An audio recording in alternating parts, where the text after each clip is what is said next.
আসসালামু আলাইকুম এভরিওয়ান, আপনাদের মাঝে চলে আসলাম শীতের দিনে পিকনিক নিয়ে। আমরা আজকে ভাই বোন সবাই মিলে পিকনিক করছি, সেটাই আজকে আপনাদের মাঝে তুলে ধরছি। এখনো হচ্ছে গোছ ভাজা, তারপরে দেওয়া হবে বাকি উপকরণগুলো। সর্বফার্স্ট আপনাদের মাঝে দেখাচ্ছি আমাদের বাবুর্চি মিলন ভাইয়া। তারপর তুই কই যাস? তারপর আছে আমার ছোটবেলার স্কুলের ফ্রেন্ড এবং কি চাস্তো ভাই কাউসার আহমেদ। তারপর তো বাচ্চারা আছে, এই যে দেখুন। আমাদের মাঝে আস্তে আস্তে আরো দর্শক যোগ হচ্ছে। সবাই তো ক্যামেরার সামনে আসতে পারবে না।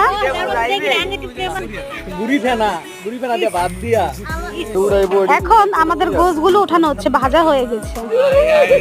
সেই দায়িত্ব পালন করছে কাউসার। এই ফাজিল গুলা যে কত ফাইজলামো করতে পারে আপনারা